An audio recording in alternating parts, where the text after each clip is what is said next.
சகோதர சகோதரிகளே, நற்செய்தி ஜெப ஊழியங்களின் வாயிலாக உங்களை சந்திப்பதில் மகிழ்ச்சி. இன்றைய நாளிலும் கர்த்தருடைய வார்த்தையானது சங்கீதம் 3:4 நான் கர்த்தரை நோக்கி சத்தமிட்டு கூப்பிட்டேன், அவர் தமது பரிசுத்த பர்வதத்திலிருந்து எனக்கு செவி கொடுத்தார்.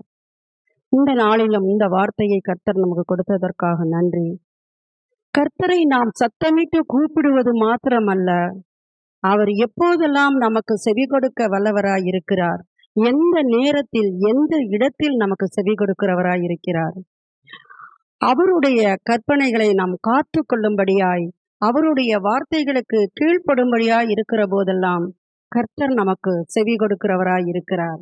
யோசுவா 1:8 இந்த நியாயப்பிரமாண புஸ்தகம் உன் வாயை விட்டு பிரியாதிருப்பதாக, நீ செய்ய கவனமாயிருக்கும்படி இரவும் பகலும் அதை தியானித்து கொண்டு இருப்பாயாக. அப்பொழுது நீ உன் வழியை வாய்க்க பண்ணுவாய், அப்பொழுது புத்திமானாயும் நடந்து கொள்ளுவாய் என்று கர்த்தர் நமக்கு சொல்லிக் கொடுக்கிறார். இப்படியாக கர்த்தருடைய நியாயப்பிரமாண புஸ்தகமாகிய அந்த கட்டளைகளை நமக்குள் கைகொண்டு வாழும்படி நடக்கும்படி நம்மை ஒப்பு கொடுக்கும் பொழுது அவர் நமது சத்தத்தை செவி கொடுத்து கேட்கிறவராய் இருக்கிறார். அவருக்கு நாம் நன்றி சொல்லுகிறவராய் இருக்கும்படியாய் நாம் நம்மை அவரிடத்தில் ஒப்பு கொடுக்க வேண்டும். அவர் செய்கிற சின்ன நன்மையாகட்டும் பெரிய நன்மையாகட்டும் நன்றி செலுத்துகிறவர்களாய் இருக்கும்படியாய் இந்த நாளிலும் ஆண்டவர் நம்மோடு பேசுகிறார். அவர் எத்தனையோ நன்மைகளை நம் வாழ்க்கையில் செய்திருக்கலாம். ஆனாலும் சில நேரங்களில் நம்முடைய ஜெபம் கேட்கப்படாத போது நாம் நன்றி மறந்தவர்களாய் விடுகிறோம்.